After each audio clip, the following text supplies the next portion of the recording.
Hello, everyone. Welcome to the TSMU Q&A series. I'm your host. I'm so excited to be back. I'm Emily Kroll. I'm the Gaming Marketing Manager over at Lenovo Legion. And today I am joined by an extremely special guest, Damian Skoczylas. We just did a whole know-how on your last name. Damian, how are you? How's it going? Great. Really happy to be here. Thanks for having me. Very excited to have you. I'm going to go over the rules quickly. So for this Q&A, we'll be pulling questions from our TSMU Discord. So if you have a question for Damian, head to discord.gg/TSMU and ask your question in the Ask Stream Questions Here channel. Once you've asked your question, join the waiting room voice channel to wait to be selected to join us on the show. So while people get their questions in, Damian, why don't you let us know a little bit about yourself and what you do in your role as the Managing Director at Icon? Sure. So my name is Damian. I'm the managing director for Icon. Icon is a premier digital talent agency that's focused on representing gaming and esports talent in the space. And what we do is help our talent build their careers and provide brand opportunities. And just a little bit about myself, I'm originally from the traditional entertainment space. Originally working with actors and transitioned into working with YouTube, and now really excited to be working in the gaming and esports sector. And just really excited to be part of this team and lead the team at Icon. Well, it's been so wonderful to work with the Icon talent from our side. So I'm really excited to hear the answers you've got to all of our amazing questions this evening. And I know we've already got some text questions that have rolled in. So what do you say we get started? Sure. Awesome. So our first question is from Leanne, and she asks, what does a typical day-to-day usually look like for you? Sure. So, no 2 days are ever the same. Typical day, really starts with, making sure that that our team has what they need, and that all of our talent have what they need. First and foremost is for us to make sure that all of our talent are happy, and that we're providing the best level of service, the best opportunities. So a lot of what I do is to set the strategy for the team and set the tone for our agency, and to make sure that everyone is supported, everyone's empowered to do their jobs, and again, provide the best level of service for our talent and for our brand clients as well. So that goes both ways. We want happy people on both sides of the equation. Yeah, absolutely. Well, I'm glad that not every day is the same. That's always fun when you get to do something different every day and have new challenges and new opportunities to learn things every day. It's awesome. Yeah. Well, we've got another question from Leanne, and she's asking, how did you get into talent management? Sure. Thanks, Leanne. You have all these questions. So what originally got me into talent management in the first place, was a popular show at the time called Entourage. So I'm not sure if anyone has seen that show, but it really put a real coolness factor on talent representation, and so that's what really attracted me to Hollywood. And I'm a creative person myself. I do play music, so I understand creatives and the creative process. And so what really got me to talent management was really the need to help people achieve their goals and achieve their dreams, really. And it's really rewarding and very satisfying to be able to identify someone who's really talented that people may not know about, and really helping them achieve those goals, and becoming the best people and entertainers that they can be. So it really comes from a psychological need for me to help other people, and and a really passion for me is to help people grow, help people develop, and just be the best people that they can be. And I've worked in a lot of different genres of talent, originally with in the acting space, then transitioning over into YouTube around 2013 and trying to wrap my head around this crazy digital world that was emerging.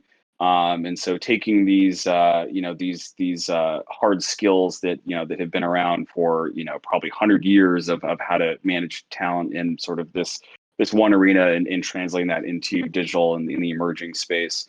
Now looking at gaming and esports, I kind of have that same feeling that I had back in 2013 of this next exciting and emerging part of digital that is really set to explode, and really excited. And again, it just comes from my psychological need to help people. That's the plainest way to put it.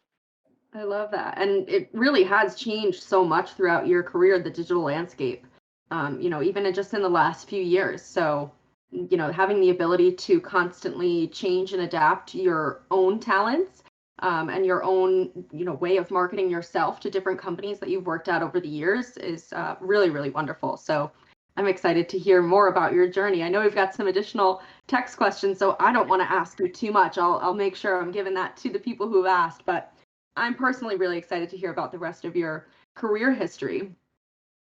So with that, I have another text question for you. I don't have a name on this one, so if you're in the chat and this is your question, let us know. But what ad campaigns are you particularly proud of that you've helped manage in your time at Icon? Sure. So the our campaign for Samsung that we did for Myth was very exciting. He got to work with some really top level talent. Millie Bobby Brown from Stranger Things and Khalid, and it's a really amazing campaign that was really that was really adapted well. Just kind of looking at the scope of different brand campaigns, this one really stands out for us and is a really big win for for Myth and for Icon. Yeah, I think, do we have a video that we can share? Yes, we do. Oh, amazing. So sorry, podcast listeners, we're going to show a video, but you'll get to hear the amazing audio that goes along with it. Hi, come on in. I'm Millie, this is Winnie. Okay, a few rules. Rule 1. Be you. And you. And you. And you. And you. Oh, me? Oh, you. Second rule, right? Dream. Create. Repeat. Oh, not this music again. What?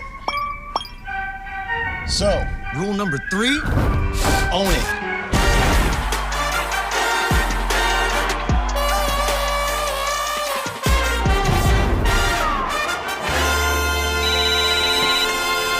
Hey, what up, guys? Yo, what's good, man? That was awesome. I hadn't seen that video, surprisingly. Yeah, it's really great, and for this is also just more validation for talent, being on that same level and being considered with with traditional pop icons is really exciting. So. Yeah, absolutely. And I find myself doing that a lot in my corporate world, working at Lenovo. Of course, not everyone is super familiar with the esports space. So I'm constantly needing to liken Myth's fame to, that of people that are in the mainstream pop culture. So really, really awesome for you, for him. Really great video. I know we've got a voice caller, so I don't want to leave them hanging for too long. Streep is a veteran of the show. Streep, are you there? Yes, I'm here. Thank you so much. Hello, how's it going? Doing good. Thank you so much. So my first question is, Icon is a talent agency. As you specifically said, it focuses on gaming and esports side of the industry. What limitations has this caused when pitching your agents to brands who aren't really too knowledgeable on the gaming industry? It's a good question. So, or your question is regards of bringing on agents, or for us talking to certain brands? Talking to brands specifically. Yeah, so it is a it is a constant education process. My previous positions, just previous to this, I was working at a management company representing YouTubers, and so there is I will say the YouTube space has had a little bit more time to develop, and not that gaming isn't full steam ahead here, but there is a little bit of a learning curve, and it is trying to pitch to these brands to sort of try something new, try something innovative, and just really give them an education. A lot of we have a deck kind of specifically. It's kind of Twitch campaigns 101. It's since the space is a little bit more emerging for what we would call non-endemic brands, so brands that aren't specifically tied to the gaming industry. It's kind of incumbent on us to have that education process. And again, going with our with our best-in-class service approach, we take that to our brand clients as well. So we don't assume that everyone knows everything. It's actually best to probably assume that we kind of need to start from the top and give them that education process. It's also a really cool way to pitch to brands to do something cool, do something innovative, do something that people aren't doing. And so trying to turn on that FOMO coolness factor in the back of people's brains, is also kind of a part of the strategy as well.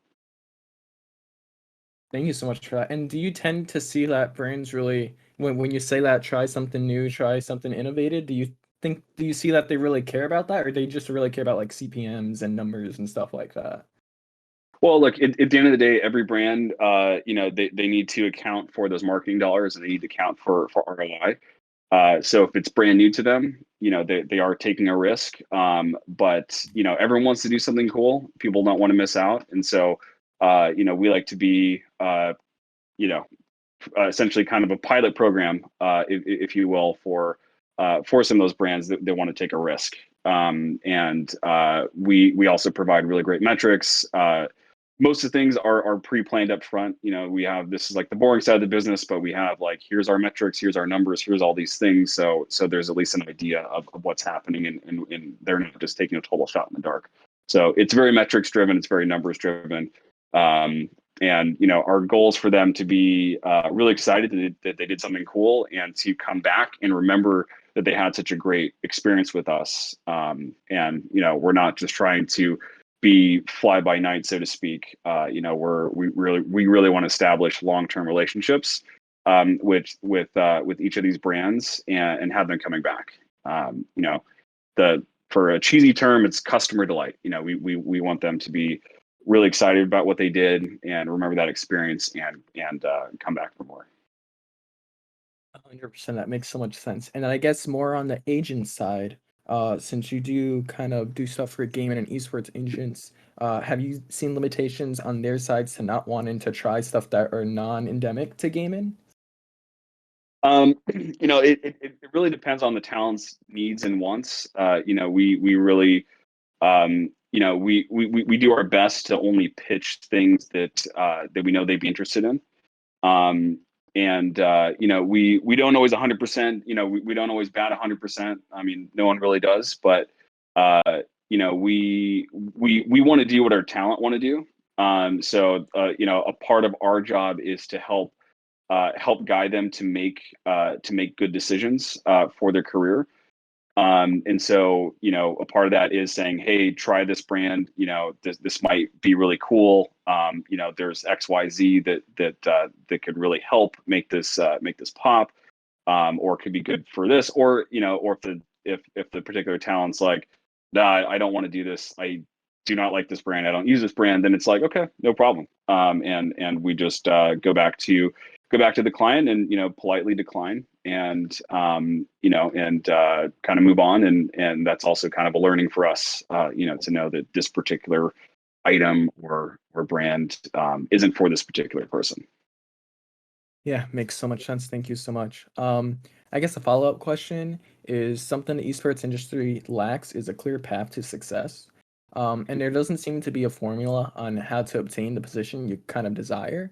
And I think that's especially true for influencer management side of esports. Other positions like event operations, team managers, social media executives are being fairly known by now with resources coming out on how to obtain those positions. I feel like influencer slash partnership management kind of lacks the acknowledgement right now, with very few resources to help get your foot in the door. What advice do you have for people looking to get into the side of esports and gaming? Sorry, excuse me. So I think my best advice, and this is kind of my old school talent manager hat. It really is networking. So when it comes to when it comes to sourcing opportunities, it's doing a lot of research. It's looking at what particular companies are in this space. The representation side, it's been around, but it's still sort of developing and sort of hitting critical mass right now. So there's a variety of companies like Icon, in the talent agency or talent management space. So a lot of it is just trying to keep a pulse on what companies are where. I mean, an easy way to find that is just looking at your favorite influencers and streamers and seeing what their business email is. That's a pretty easy or a pretty easy way to sort of amass who the people are in the space. And then it's just and then someone like me, I really respect people that are assertive, that seek me, that seek people out. People love to talk about themselves.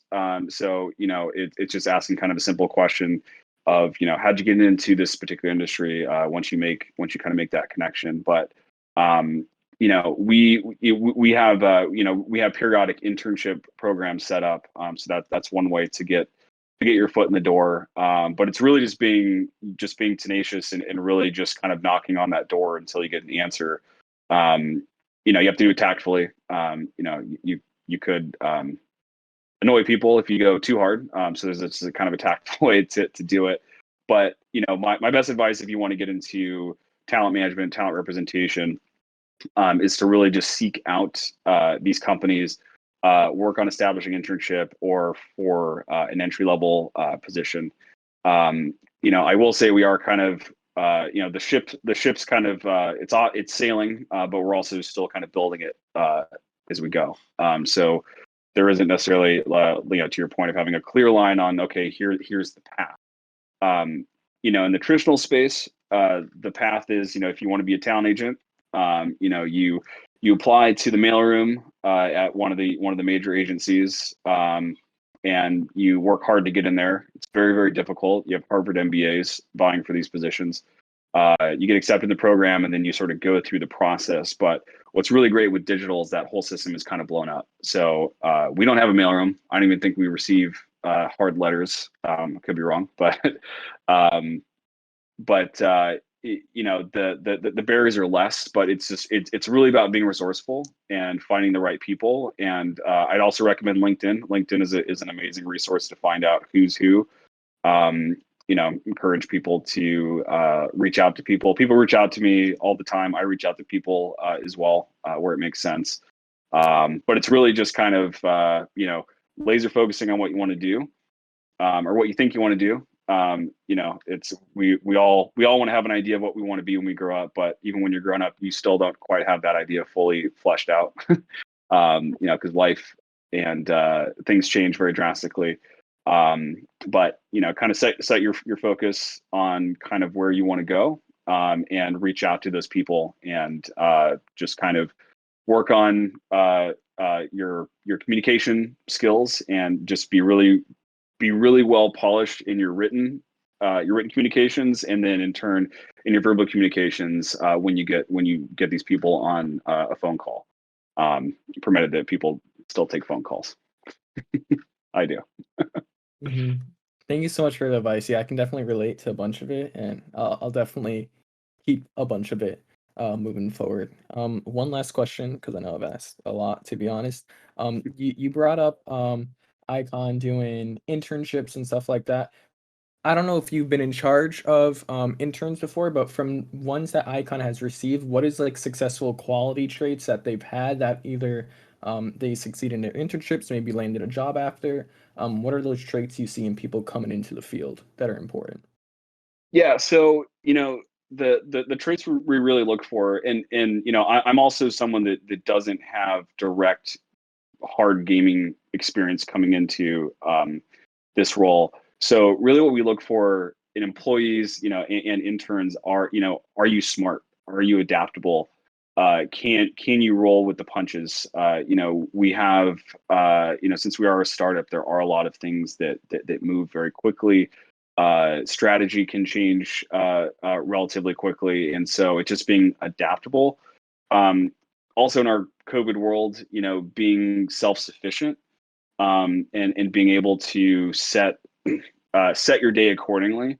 Not that you can't, ask your manager questions, and ask for things to do as an intern, but the things that I think are successful for an intern, at a company like Icon, like I said, is being smart, being resourceful, being able to adapt, and also coming in with ideas. At the state, I'm a very open, I'm a very open book, very open with communication, and so, at any level of the company, I invite feedback, and especially, the younger you are, kind of the closer you are to the scene and to talent. So, also someone that has an eye for talent is helpful and can sort of surface new ideas. Just because you're an intern doesn't mean that you're kind of relegated to just this one desk and you keep your head down. We invite all kinds of ideas, and the best idea wins. That's kind of how I look at it. Yeah, thank you for that advice. And someone who's currently interning in influencer management, I can agree with your point on kind of the best experiences I've had were when management or whoever is in charge kind of takes ideas from everything. So I appreciate that you guys do that also.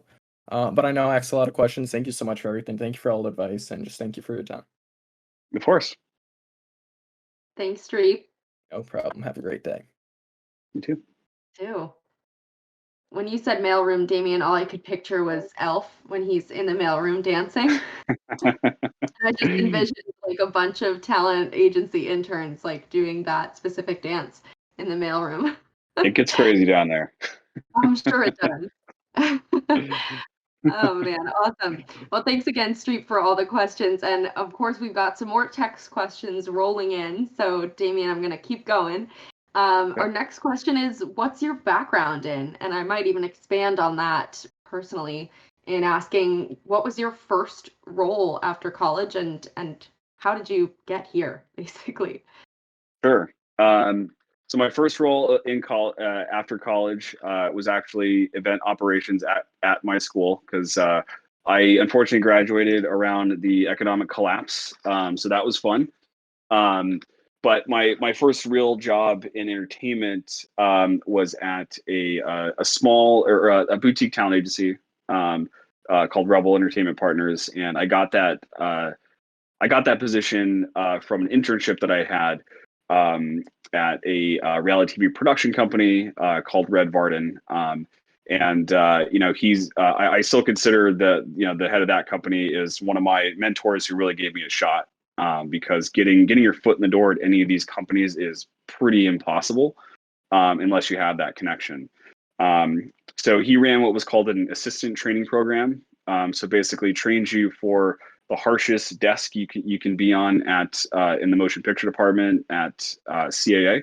And so it came with all the fun cliches that you've seen in entertainment, but it served a purpose to get you ready. So once you pass muster, you were ready for jobs. And so my first job was at Rebel, working with theatrical talent. Rebel primarily focused on reality television, and then I moved on to Untitled, which is a talent management company. working with actors kind of all different sizes, A-list down to developmental people, and I was able to have my own client roster as well, which is really exciting. But at that time, that was when I was getting this itch of like, okay, like what else is out there? Where's the ball going? I just kind of felt, stuck and just kind of felt that, I'd done all that I could do in this realm, and working in traditional Hollywood is tough. It's not, it's really not the most easiest of jobs. And so I decided digital. And so 2013 moved over to full screen, and rose to the ranks very quickly there, kind of merging my traditional talent management experience with this emerging, this emerging YouTube talent, and really got a crash course in digital, and was able to take all the good things of traditional talent management, and kind of do away with the non-good things, and kind of wrap them up in a really,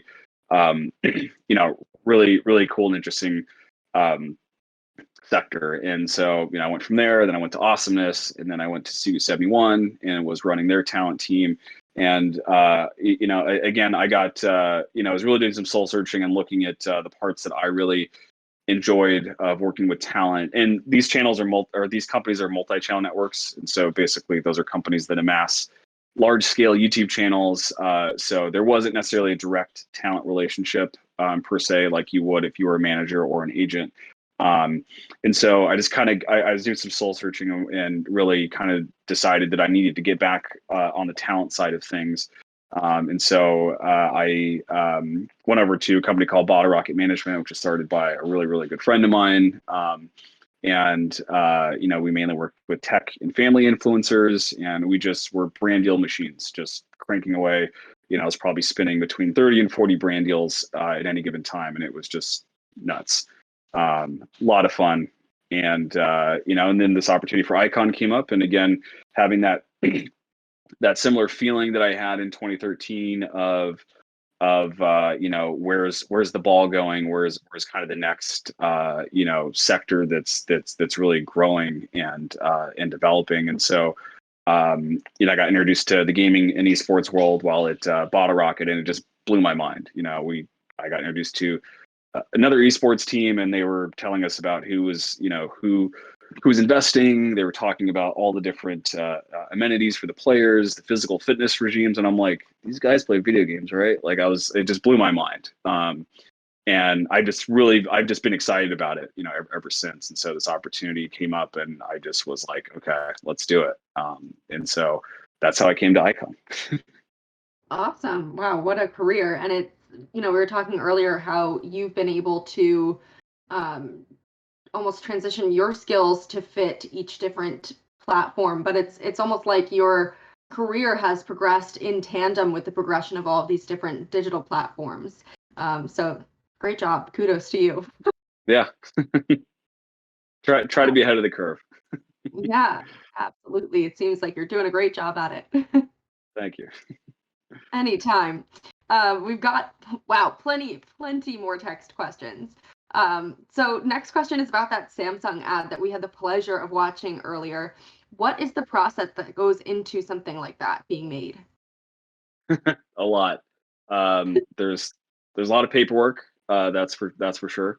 And just a lot of coordinating, making sure that people's schedules line up, and making sure that everyone feels good on set. But it's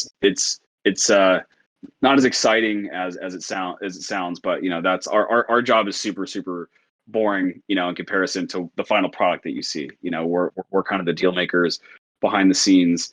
And so it's just a lot of grunt work, a lot of hard work, a lot of times talking to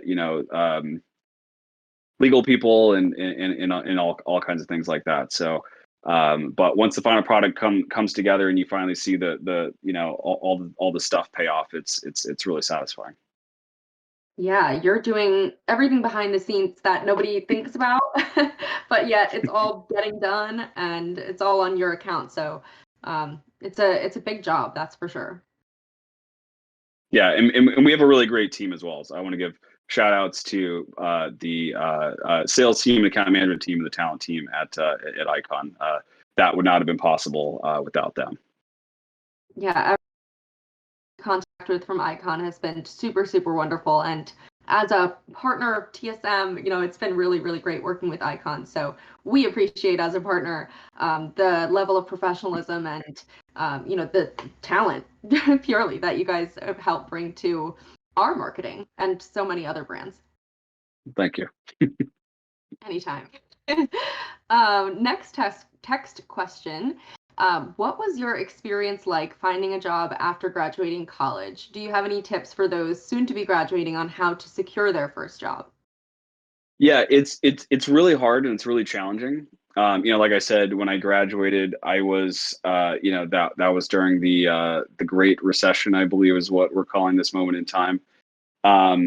So it was difficult. I will say, my best advice, and I'm actually very, very encouraged by this younger generation. So I'm like a older millennial, which means our age group talks about things, and Gen Z does things, which I think is like, it blows my mind the amount of things that this generation has accomplished and the resourcefulness. So my best advice, it kind of goes back to the some of my earlier comments of just being very resourceful. You also don't need to figure out what you want to do now. Because if you had to tell college me that this is what I'm gonna be doing now, I would have been like, what are you talking about? Because it didn't exist. So my best advice is to really just kind of hone in on the things that that you think you want to do and just try to take those steps to get there. And a lot of it is putting yourself out there. It's it's cold calling. And especially in the time of COVID, it's probably even more, it's probably a little more challenging as well. There's less opportunities for networking. But once events start happening again, it's always good to go and seek out those people, figure out who are going to be at certain events, or career fairs or anything that's happening, and just making those meaningful connections. And it's really just kind of, just really putting yourself out there and really just trying to make relationships. I'll say for the most part, almost every position that I've gotten in my career has been from a relationship or someone that I know. And so those are very key. So my advice is also to maintain your network. So as you're going through, as you're graduating and going through your career, just make sure to keep in touch with people, because you never know who could help out. And I'm very grateful for every person that I've worked with and who's been able to help. And it's something that we call paying, that I call paying forward. And so, as you grow in your career, that's a good practice for you to take into account as well, is paying forward. When you become the boss and you become the decision maker, going in there with that mentality as well, and helping people that you connect with, or that and it's just kind of keeping a quiet ego, as well, I'll say, because you never know who's gonna help you out down the line, and you never know who could be your boss in the future. So just be nice. Yeah, absolutely. And there's a saying that one of my colleagues shared with me about great leaders long ago, which is, a candle doesn't lose its flame by lighting another candle. I think that speaks directly to your experience, of course, managing talent, and you're lighting all of these other candles, if you will, but also that idea of paying it forward. And it's something that I don't think is talked about enough, but maintaining your network, and really relationship management and keeping up with those you come into contact with throughout your career is so crucially important to your career advancement, your ability to move around between different companies. It's everything. So I'm glad. Thank you for the honesty, and I'm glad it's worked out for you. Of course. Yeah. Good stuff. Really good stuff. So how did you discover that working in talent management was your preferred career path? Like you said, it was not, if you told college Damian that he'd be doing this at this point in 2021, you never would have guessed. So how did you decide that this was the right career path for you? Yeah, and it's kind of hard. There's not like I guess there's not like a linear answer. As you grow and develop, you start to find things that you like, things you don't like, and I started out in representation, working with actors, and then I decided, okay, well, I want to move into digital. And so it was definitely a pivot. Wasn't direct management. It was management adjacent. But as I was going through working at the MCNs, which I did for which I did for 5-6 years, I sort of realized that management was the side that I liked being on, and it was really because my heart is always with talent, and again, my psychological need to help people. When I was sitting on the other side of the table, we can call that a buyer, right? So I was kind of the buyer in that case. But not to get into too many, not the too many too many specifics, but there's a lot of things that the talent came to us with that I agreed with, but I couldn't necessarily act on, being in the position that I was in. And so kind of having the heart of talent, I made the switch back into management, and it's something that I realized that I really liked, and I was an executive at TSMU, so I was managing the talent team. I had a team of I think 15 at that point, but I kind of felt like, being in this great, this is a great position, but it wasn't for me, and so I needed to get back into being on the talent side and being the person to act on their behalf, because that's what really gets me excited. And again, psychological need to help people. That's what I keep hammering home there. Live the candle analogy. Yeah. Awesome. Well, I do just want to share with everyone again how you can ask Damian a question yourself. So we are actually pulling questions from the Discord. So you can ask your questions in the Ask Stream questions here. That Discord again is discord.gg/TSMU. If you're not in it, join it. Once you've asked your question, join the waiting room voice channel to wait to be selected to join us on the show. So I wanted to plug that, as we're a little more than halfway through our time with you here today, Damian. But of course, I have plenty more text questions for you.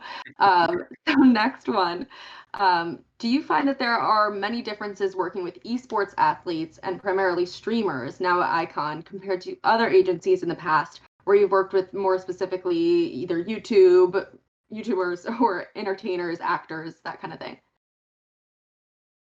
Yeah, it's so the basic tenets of talent management are all kind of the same. And talent businesses are all sort of the same, whether you're representing actors, musicians, writers, directors, YouTubers, streamers, esports athletes. But there are there are obviously a lot of nuances and a lot of things to learn. When I first came on board, there's definitely a learning curve, and just trying to understand motivations, communication styles. This is my first crash course in Discord. That's something new for this space specifically. I'm old school. I'm used to like picking up the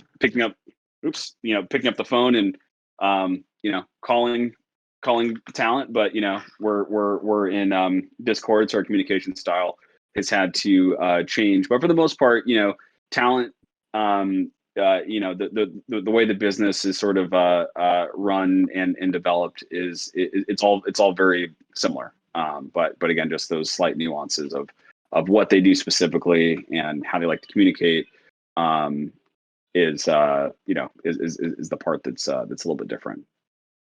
Yeah, awesome. And that inspired a follow-up question from me. Just a fun question. Have you ever dealt with, and no need to call out any names here, but have you ever dealt with any really crazy celebrity riders? And if so, what did they include? I wouldn't say. Trying to think. Yeah, nothing.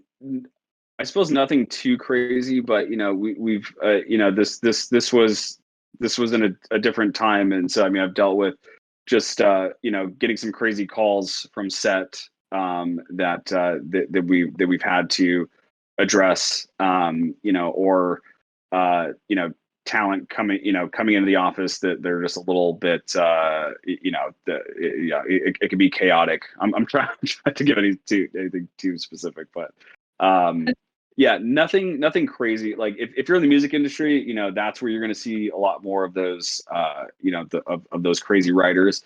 Acting space, not so much. Definitely digital, kind of non-existent. Yeah.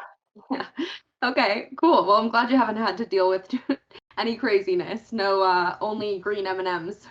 Yep. Or any requests of that nature. Good. So next question, another text question.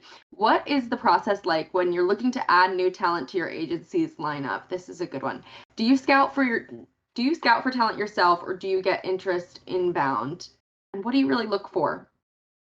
It's kind of all the above. So we look for talent in all different forms. So sometimes it can come from me, it can come from an intern. It could come but mainly it's coming from our talent team that are out there in the trenches that are looking for new talent. It's a relationship based business, as all talent businesses are, and so getting referrals from people that or from people within our organization that kind of work with Icon tangentially. And really what we look for, obviously numbers are great. That's kind of what translates to the bigger opportunities.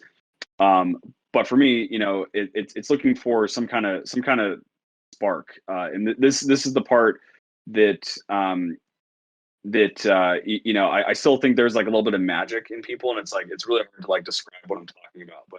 But there's certain people, you just look at them and they may not be the biggest streamer, but they're just there's something there. There's something that they can do, and I think the talent that are interesting, are talent that could potentially transcend the platform. And so kind of what I mean by that is someone who that potentially can do some other things. Again, going back to that Samsung example there, and seeing Myth on in this integration with people of that caliber, and kind of transcending the platform.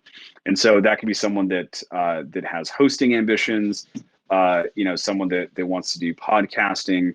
Because I think with kind of where we are in the life cycle of the business, I think we're just getting started. Because we're seeing people in the YouTube space that have that have gone on to host late night shows and have other shows, and so I think we're kind of at this moment of this really big boom. So there's like a little bit of magic. It's really hard to describe, but when you see it, you kind of know it, and it's kind of again, that kind of harkens back to some of those old school those old school sensibilities of going back to early acting days of seeing people on stage and being like, okay, this person has something, and then then they grow up to be Meryl Streep. So that's kind of what I look for, and also talent that are excited to be represented, and that are excited to do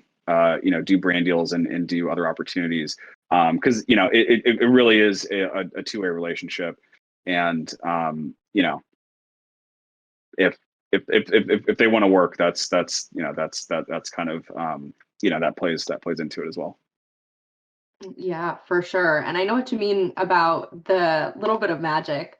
I think it's evident with so many celebrities that you meet, of course, but even just Myth as a great example, meeting him, working with him, he's just got this energy that's contagious. that you can't be frowning when you're just hanging out with Myth. So Yeah. I know what you're saying, and it is hard to explain. I mean, I certainly am not in your career. I don't have that eye, but I know what you mean in the magical sense. Infectious personalities and charisma. Yeah, yeah, exactly. Well, with that, who is your favorite streamer on Twitch? The loaded question. They're all my favorite streamers. Good answer. I'm gonna leave it at that. All right. I love it. I love it. They're all your favorites. So what are some of the biggest learnings that you've had so far in your career? I think some of the biggest learnings are that it's really okay to make mistakes as long as you learn from them. That's actually the best way that you learn. The biggest points of growth for me are when I have been under tremendous stress, or there's something that's happened that I really needed to deal with, and really looking at adversity. You're not gonna say as while you're going through it, but afterwards you can say, okay, that was positive, and that was really not great to go through, but I've learned from it.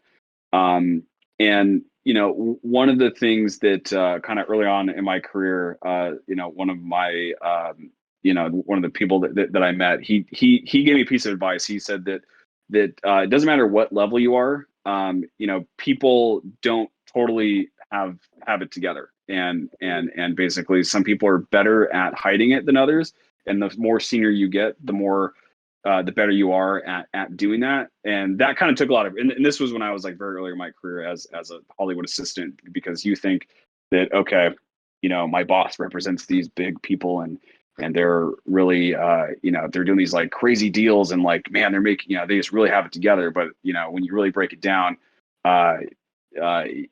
they're just doing the best they can. We're all making, they're making the best educated guess possible. And you have wins, you have losses, and it's really just kind of encompassing all of those, and just really kind of learning from adversity. And also, there's really no clear path to success. And you don't have to know what you want to be when you grow up. That's kind of one of the biggest fibs we all tell ourselves. Because truthfully, again, if you asked me a few years ago if this is what I would be doing, I wouldn't have a clue. So, you can take that pressure off yourself. Don't feel like you have to have it together. You don't have to have the perfect this, the perfect resume, the perfect career, the perfect story. People like to hear, I think there's a lot of power in being vulnerable and having vulnerabilities. And this is kind of, this kind of like Netflix philosophy, where it's whisper your wins and put a spotlight on your losses. And basically what that means to me is, you be humble in your wins. You don't need to brag. Braggadocious can be, it's good to obviously, point out those things, but could be obnoxious. But basically putting a spotlight on your losses really helps highlight how to fix that problem. And I think everyone becomes better from that. Yeah, absolutely. What you said about learning from adversity and learning from your mistakes sticks with me, because I think that's a great philosophy for life in general, of course, your career. And I agree with you that leadership does definitely respect when you're able to own up to your mistakes and show them how you are learning to improve in the future. But we get so bogged down in our day-to-day lives that in a certain situation might seem like this is the end of the world, this is the worst thing that's ever happened. But later on, a few years down the road, you're likely going to look at that experience as a time of positive growth and change. And if you're not able to look at it from that lens, it's a good opportunity for you to try to assign that lens to that experience and think about, what did I really learn from this, and how did it change me in a positive way? I think it's just a great philosophy to carry all through life and your career. Yeah, I mean, because like perception is reality. So if your reality is overtly negative, change your perception. of that particular situation, and look at it from a different angle, and you can use that for growth and for positivity, For sure. because it's all it's all from a distance. Like, I'm going to quote Joe Walsh from the Eagles. It's just like, when you're going through life, it looks like this, paraphrasing, like a big ball of chaos. But when you look back, it was a perfectly crafted symphony, or perfectly crafted novel. And it's true. You look back and you're like, well, okay, this happened and it led to this, and this relationship did this, and it's this crazy web that you can't see when you're in it, but afterwards it's pretty crazy. Yeah, awesome. We're getting deep on this Q&A here. Awesome. Well, thanks so much so far for all of your answers and your time, Damian. It's been so much fun. I do have one last text question for you, and that is really simple. What is your favorite part of your job? And give us some detail around why it makes you happy. Yeah, so this will sound cheesy, but I think the favorite part of my job is really helping coach the team, and also speaking with with talent. The thing I like the most is being able to being able to help people on our team improve their work, improve the way that they do things, and just watch them grow and develop. It's all a growth and development process. Rome wasn't built in a day, to use that cliche. So I really like being able to take also just take a situation that happened, be able to have sort of a post-mortem, be able to advise the person on my team, kind of like what went right, what went wrong, what can we do better, how can we phrase this better. 'Cause I'm a very positive person, and so I like to put a positive, like, even when things are negative, I like to just kind of figure out how to spin that positive. So my favorite part is really just helping them grow, and also be the best the best agent, account manager, or salesperson that they can be. And same with talent. It's which I touched on before. It's just being able to help them achieve their goals and their dreams, and really just kind of help them along. Yeah, that's great. I'm so glad that your career has helped you to address your psychological need to help people. And it seems like it's gone so well. So it's really been a pleasure, Damian, learning about your career experience. And so glad to have you at Icon. Is there anything that you want to share with the audience as parting words? Anything that you want everyone to know about you or about Icon or your talent? Yeah, well, just some parting words is, like I said, you don't have to have your plan fully formed. Don't feel the pressure that you have to have everything figured out. Know that mistakes are okay. As long as you learn from them.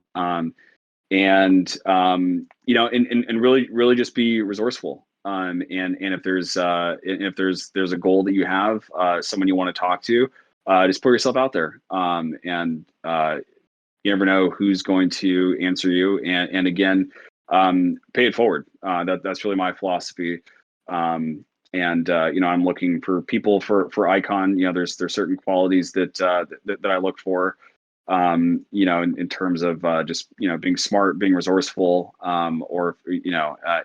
so my advice is just to put yourself out there, and just because the door closes doesn't mean that particular thing is over, and just kind of keep trucking along, and also just don't take yourself too seriously. Life's too short. And people can usually kind of see through that pretty quickly as well. So just be honest, be vulnerable, and be ambitious. Awesome. I love it. Well, thank you again, Damian. It's been so much fun. It was a pleasure to be featured here alongside you and to host this Q&A with you. And it's been really, really awesome getting to know you. So thank you again for your time. Really awesome advice. Of course. Thanks so much for having me. I really appreciate it. And I've enjoyed the time too. Awesome. Well, thank you all for watching as well, for writing in the chat, for interacting and asking questions. Everyone, the next episode of TSMU Q&A, is happening June 9th at 5 p.m. Pacific, 8 p.m. Eastern. So be sure to follow this Twitch channel so that you know when we are live. Be sure to join that Discord so that you can interact with all the TSM goodness and everything that TSMU has to offer. Damian, thanks again. It's been a pleasure and it's been really, really great. Have a great night, everyone. Bye, everyone.